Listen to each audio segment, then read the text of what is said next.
अस्सलाम वालेकुम। आज की इस वीडियो के अंदर हम लोग बात करेंगे सीड डिस्पर्सल के बारे में कि हमारे पास सीड डिस्पर्सल क्या चीज़ है, और इसके साथ साथ हम लोग बात करेंगे कि सीड डिस्पर्सल के कौन कौन से मेथड्स जो होते हैं या आपके पास वे होते हैं कि एक सीड जो है वो एक जगह से दूसरी जगह कैसे जाता है। सो स्टार्ट करते हैं सबसे पहले सीड डिस्पर्सल के बारे में। तो बेसिकली सीड डिस्पर्सल जो होता है वो आपके पास है, seed dispersal is when seeds are transported from the parent to another area in order to grow। मतलब इस स्टेटमेंट का क्या मतलब हुआ, मैंने कहा ये एक पेरेंट प्लांट था, ठीक है, इसका सीड था, ठीक है, मैं कहता हूँ ये इसका सीड था। जब ये सीड अपनी पेरेंट एरिया से किसी और जगह पे चला जाता है ताकि जाके वहां पे क्या करे, ग्रो करे, इस प्रोसेस को क्या कहते हैं, आपके पास सीड डिस्पर्सल कहते हैं। ठीक है, आप इस पॉइंट को समझे कि क्या कहा मैंने। जब आपके पास सीड जो होता है वो अपने पेरेंट प्लांट से मूव करता है कहाँ पे, किसी और जगह पे, ताकि वो ग्रो कर सके, उसे क्या कहते हैं, सीड डिस्पर्सल कहते हैं। वो उस जगह पे भी ग्रो कर सकता है बट दूसरी जगह क्यों जाता है वो हम लोग नेक्स्ट स्लाइड में डिस्कस करते हैं। ठीक, अच्छा, अब वही वाली बात है कि क्यों प्लांट जो होते हैं वो स्प्रेड करते हैं अपने आप को एक जगह से दूसरी जगह। तो इसमें मैं एक बात यहाँ पे हम लोग शेयर करते हैं कि क्या रीजन क्या है इसमें, कि if a mother plant and a young growing plants are in the same place, मतलब अगर जो नया प्लांट है और जो पहले का प्लांट है वो दोनों एक ही जगह पे होंगे तो they will compete for water, sunlight and carbon dioxide. क्या होगा, वो वाटर के लिए, कार्बन डाइऑक्साइड के लिए और सनलाइट के लिए आपस में compete करेंगे। तो होगा क्या, जो the baby plant is much weaker and therefore will die in most cases and not receive the light, और डाई हो जाता है। मतलब कहने का ये आपका पेरेंट प्लांट है, ये उसका मैं कहता हूँ सीड है, सीडलिंग है। तो अगर ये दोनों एक ही जगह पे हुए तो ये ज्यादा लाइट गेन कर लेगा, ज्यादा ऑक्सीजन कार्बन डाइऑक्साइड लेगा और ज्यादा आपके पास जो है वाटर रिसीव करेगा, और ये इसके कंपैरिजन में कम करेगा। सो इसकी वजह से ये जो यहाँ पे आपका न्यू ऑफस्प्रिंग प्लांट होगा वो डेड हो जाएगा। सो दैट्स वाई ये मेन प्लांट क्या करता है, अपने सीड्स को कोशिश करता है ज्यादा दूर से दूर भेजे ताकि उनके ऑफस्प्रिंग जो है किसी अच्छी लोकेलिटी पे अच्छे से क्या कर सकें, ग्रो कर सकें। सो ये आपके पास रीजन कंसीडर किया जाता है कि क्यों आप जो कहते हैं कि प्लांट जो है वो अपने सीड्स को डिस्पर्स करते हैं। So moving to the next slide. अच्छा, अब जो इसमें सबसे पहला प्रोसेस होता है उसे कहते हैं विंड डिस्पर्सल। अच्छा, विंड डिस्पर्सल का क्या मतलब हुआ कि विंड की मदद से सीड्स का एक जगह से दूसरी जगह जाना। ठीक है, some plant such as dandelion have seeds that act as parachute which are carried away by wind. ठीक है, in order for this to work the seeds must be very light to float in the wind or just or it will just drop into the floor। कहने का मतलब ये कहते हैं डेंडलियन के अंदर देखें तो उनके अंदर कुछ इस सीड्स इस तरीके से अरेंज हुए होते हैं कि जैसे पैराशूट की तरह होते हैं। तो जैसे ही विंड अगर यहाँ से आ रही है तो इसको कैरी करती है, लेके दूसरी जगह चली जाती है। इसी केस में कहते हैं अगर इसको, इस केस में लाइट इन साइज होना चाहिए और स्मॉल इन साइज होना चाहिए। अगर इसका साइज बड़ा हुआ तो होगा क्या, अल्टीमेटली ये यहाँ पे आगे जाने के बजाय यहाँ नीचे गिर जाएगा। सो पॉइंट समझे कि आपके पास जो विंड डिस्पर्सल्स के सीड्स होने चाहिए उनका साइज जो होना चाहिए वो स्मॉल होना चाहिए और उनका वेट भी लाइट होना चाहिए। Some of the seeds are so small they look like dust. इसी केस के लिए कुछ सीड्स जो होते हैं वो इतने स्मॉल होते हैं कि वो किसकी तरह लग रहे होते हैं, वो डस्ट की तरह आपको जो है वो लगते हैं। उसमें ये example of these very small seeds are orchid and poppy. On the windy day, poppy fruit capsule will sway away from side to side to shaking of the tiny seed। मतलब ये कहते हैं कि अगर आपके पास ये प्लांट है, तो पोपी प्लांट है, तो अगर जैसे ही वो आपके पास एयर आती है तो ये कभी इस साइड मूव करता है कभी इस साइड मूव करता है, मतलब स्वे अवे करता है। उसकी वजह से इसके अंदर से सीड जो होते हैं वो डिस्पर्स हो जाते हैं। सो विंड डिस्पर्सल के लिए आपको small in size, light in weight चाहिए होते हैं ताकि वो डिस्पर्स हो सके। फिर अगर हम लोग बात करते हैं नेक्स्ट यहाँ पे विंड डिस्पर्सल में, एक एग्जांपल आपके पास आ जाती है डेंडलियन की। ठीक है, अच्छा, डेंडलियन का क्या सीन होता है, इसके अंदर जो होता है बेसिकली देखें, सॉरी, एक एग्जांपल आ जाती है मैपल की। Maple fruits are winged two seeded pods called samaras. मतलब समारास के ये विंग्ड फ्रूट कहलाते हैं, इनके विंग फ्रूट्स होते हैं। सो they spin like a helicopter as they fall from the tree, providing a longer time for dispersal by wind which allow them to travel further distance away from the mother plant cell। मतलब ये अगर आप गौर से देखें तो ये आपके पास wing like fruit हैं, जब आपके पास विंड आती है तो ये गिरते हैं, तो इनको टाइम मिलता है कि वो एक जगह से दूसरी जगह मूव कर सकते हैं। मैं अब इनका आपको मैकेनिज्म ज़रा बताता हूँ कि कैसे ये करते हैं। ज़रा इस स्लाइड पे जाते हैं। ये देखें, आपके पास ये जो है वो मूव कर रहा है, कैसे स्पिन कर रहा है, ठीक है, ये स्पिन कर रहा है।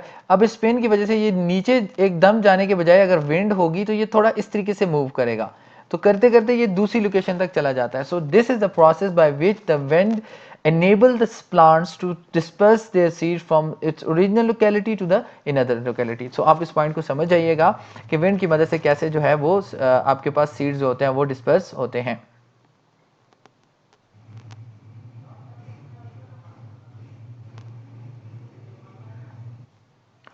उसके बाद हम लोग बात करते हैं वाटर डिस्पर्सल की। वाटर डिस्पर्सल में हम कहते हैं कि सम प्लांट ग्रोज, एक सेकेंड, सम प्लांट जो होते हैं वो आपके पास ग्रो करते हैं कहाँ पे, near to the rivers, lakes and streams और ओशन, ठीक है। जैसे ये आपको यहाँ पे प्लांट दिखाया गया। अब होता क्या है, फ्रूट या सीड यहाँ से फॉल करता है वाटर के अंदर और carried away bye long distance, यानी यहाँ से कोई चीज़ गिरी तो यहाँ से कैरिड होके या उस साइड या इस साइड दूसरी दूर चली जाएगी। अब क्या होता है, इस मेथड में पाम जो ट्री होता है वो जो अपने सीड्स को ड्रॉप करता है, कॉल्ड कोकोनट्स, किसमें, सी या ओशन में, जो पावरफुल करंट की वजह से सीड एक अक्रॉस दूसरे कॉन्टिनेंट तक भी चले जाते हैं। सो इस पॉइंट को आप समझे कि वाटर की मदद से भी आपके पास ये जो होती है ट्रांसपोर्ट आपके पास किसकी होती है, सीड का डिस्पर्सल होता है। अब जो वाटर लिली है, ये जो प्लांट आपके पास है, इसमें क्या होता है, इसके फ्रूट गिरते हैं, नीचे चले जाते हैं, श्रिंक मतलब सिंक्स करते हैं और नीचे फ्लोर पे जाके वहाँ पे जो है वाटर की मदद से यानी ऊपर से नीचे तक गए और वहाँ पे आपके पास इन्होंने जो है वो ग्रोथ, नई ग्रोथ स्टार्ट कर दी थी। यानी पेरेंट प्लांट बॉडी तो ऊपर रह गई, वहां से वाटर की मदद से नीचे गए, वहां पे इन्होंने नई ग्रोथ स्टार्ट कर दी। तो this is an example of water dispersal. उसके बाद नेक्स्ट आपके पास चीज आती है एनिमल डिस्पर्सल।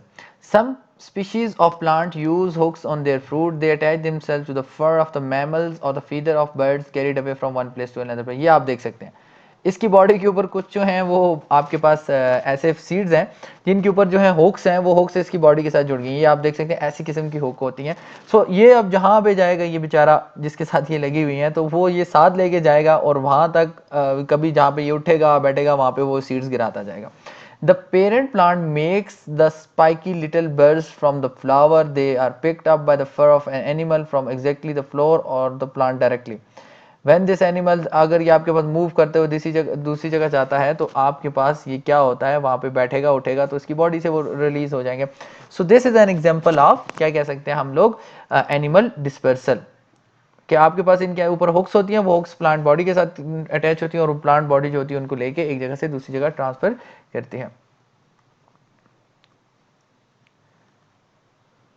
अच्छा, यहाँ पे हम लोग बात करते हैं एक और उसकी, जो अकॉर्न होता है वो फ्रूट होता है ओक ट्री का। It is a nut and contain a single seed, rarely two seed, enclose in a tough leathery sheet. अब क्या होता है, अकॉर्न जो होता है ये आपके पास ये टू हैवी होता है विंड डिस्पर्सल के लिए, क्योंकि इसकी शेप स्फेरिकल होती है। Acorn from the trees and roll, ये ऊपर से नीचे गिरता है और वहां से रोल करता रहता है। If they are not destroyed by the animal, white oak on can sprout rapidly up falling from the tree. Alternatively then ensure that scattered broad acorn for future use effectively plant variety of plant when it. अच्छा, इस पूरी बात का क्या मतलब हुआ, इसका simple मतलब हुआ, ये जो अकॉर्न है ओक का ट्री, ये ऊपर से नीचे गिरता है, ठीक है, प्लांट ट्री से। लेकिन क्या होता है कि ये इसके स्फेरिकल शेप होने की वजह से इसको जितने जितने एनिमल्स इसको पुश करते हैं तो एक जगह से दूसरी जगह, दूसरी से तीसरी जगह चला जाता है। तो या तो कभी कभी वहीं पे ग्रो कर जाता है या कहीं दूसरी जगह चला जाता है। इवन क्या हम कहते हैं, ये एनिमल्स का रोल इसमें कंसिडर किया जा सकता है क्योंकि वही इसको रोल करने में हेल्प आउट कर रहा है। बास केसेस में आपको बता दूं, कुछ ऐसा फ्रूट होते हैं जिनको ऑर्गेनिजम्स हम जैसे एनिमल्स खा लेते हैं तो हमारे डाइजेस्टिव ट्रैक्ट में उसके सीड्स जो होते हैं वो डाइजेस्ट नहीं होते। जब एक्सक्रीटरी प्रोडक्ट होता है वो किसी दूसरी जगह पे, जो है एनिमल्स की बात करता हूँ, तो वो वहाँ पे चले जाते हैं, तो वहाँ पे जो है वहाँ पे भी ये जो है सीड का ट्रांसपोर्ट इस तरीके से भी हो जाता है। यानी फ्रूट तो बॉडी ने डाइजेस्ट कर दिया बट सीड्स बात केस में नहीं डाइजेस्ट हुआ एनिमल्स की, और वो जब उनका एक्सक्रीटरी प्रोडक्ट किसी दूसरी जगह पे गया तो वहाँ पे वो जो है वो रिलीज हो गया और वहाँ पे वो नया प्लांट जो है वो डेवलप हो सकता है उन सीड से। फिर हम लोग बात करते हैं यहाँ पे मैंने ये नीचे जैसे बता दिया, fleshy fruit are eaten up by animal, ये वाली बात की। और fruit has evolve over time to look and taste good, so animals encourage them to eat, वो उनको खाने की कोशिश करते हैं। एनिमल सॉफ्ट फूड तो डाइजेस्ट कर गया, लेकिन सीड जो होते हैं वो अनटिल उनकी बॉडी के अंदर होते हैं। With the seeds now place on the ground away from the mother plant, they are able to take root, वही वाली बात है, वो किसी और जगह पे ग्रो कर लेंगे। फिर लास्ट में एक्सप्लोडिंग प्लांट्स की हम लोग बात करते हैं। होता क्या है, मैं आप लोगों को इस चीज़ में बताता हूँ कि कुछ फ्रूट जो होते हैं वो अपने सीड को फ्लिंग कर सकते हैं दूर when they are ripe. This is the type of rapid plant develop movement, इसे रैपिड प्लांट मूवमेंट कहते हैं।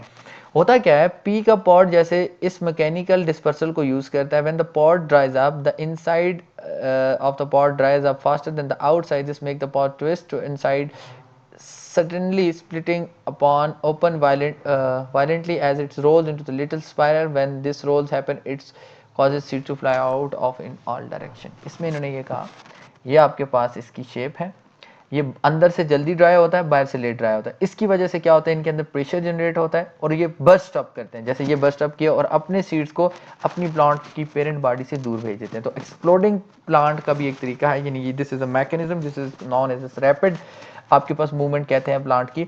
सो इसकी मदद से भी जो है वो आपके पास एक जगह से दूसरी जगह चीज़ें जो होती हैं वो ट्रांसफ़र हो जाती हैं। आई होप सो कि आपको ये चीज़ अच्छे से समझ आ गई होगी। आप इसको वीडियो को जो है इसकी स्क्रीनशॉट्स भी ले सकते हैं और अपने पास ये कंटेंट को सेव भी कर सकते हैं। बहुत शुक्रिया, अस्सलाम वालेकुम।